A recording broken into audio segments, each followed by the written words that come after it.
Pan से लेकर ITR filing तक 1 अप्रैल से देश में होने जा रहे बड़े बदलाव।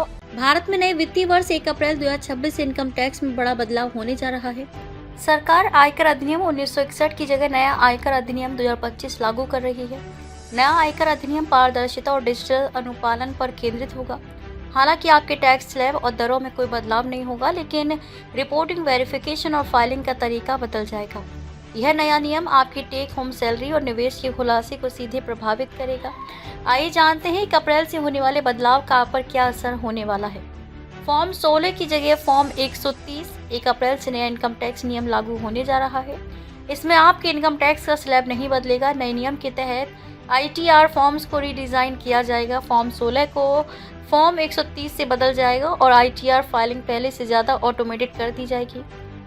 ये फॉर्म 16 की तरह ही टीडीएस सर्टिफिकेट के तौर पर काम करेगा। इसमें कर्मचारियों को उनकी सैलरी से कितना टैक्स कटा और कौन कौन से डिडक्शन के तहत उनको छूट मिली, इसकी पूरी डिटेल होगी। सबसे खास बात यह है कि नए इनकम टैक्स नियम में आईटीआर फाइल करना पहले से अधिक आसान होगा। टैक्स पेयर की कमाई, टैक्स डिडक्शन, मिलने वाली छूट से जुड़ी जानकारियां ऑटोमेटिकली फॉर्म में अपलोड हो जाएंगे। इससे टैक्स पेयर्स को आईटीआर भरने में पहले से अधिक आसानी होगी और गलतियों की गुंजाइश भी कम रहेगी। मील कार्ड पर छूट, वेतनभोगी कर्मचारी जिन्हें सोडेक्सो, प्लक्सी और जैगल जैसे भोजन कूपन, वाउचर या कार्ड मिलते हैं, उन्हें नए नियम के तहत काफ़ी अधिक कर छूट प्राप्त होने की संभावना है, क्योंकि नए नियम के तहत नियोक्ता द्वारा प्रदान किए जाने वाले भोजन पर छूट की सीमा 50 रुपये प्रति भोजन से बढ़ाकर 200 रुपये प्रति भोजन कर दी गई है। ये लाभ पुरानी और नई दोनों कर व्यवस्थाओं के तहत उपलब्ध है।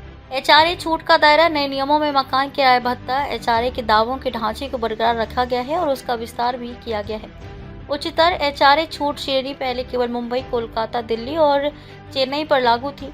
उसे बेंगलुरु, हैदराबाद, पुणे और अहमदाबाद तक बढ़ा दिया गया है। अन्य सभी शहर 40% एचआरए के दायरे में ही रहेंगे। हालांकि एचआरए का दावा करते वक्त मकान मालिक की पहचान खुलासा करना अनिवार्य हो जाएगा। कर्मचारियों को नियोक्ता द्वारा आय की गणना और टीडीएस कटौती के समय फॉर्म 124 नामक एक अलग घोषणा पत्र में मकान मालिक का विवरण देना होगा, ताकि किराए के बढ़ा चढ़ाकर या फर्जी दावों पर कड़ी निगरानी रखी जा सके। पैन कार्ड से जुड़े नियम, 1 अप्रैल 2026 से होने वाले नए बड़े बदलावों में पैन कार्ड से जुड़ा बदलाव भी शामिल है। नए नियमों के तहत अब पैन कार्ड से जुड़े आवेदनों के लिए केवल आधार कार्ड पर्याप्त नहीं होगा। आवेदकों को अन्य डॉक्यूमेंट्स भी जमा करने होंगे। इसके अलावा कार की खरीद बिक्री और अन्य उच्च मूल्य के खर्चों सहित अधिक लेन देन में पैन की आवश्यकता होगी।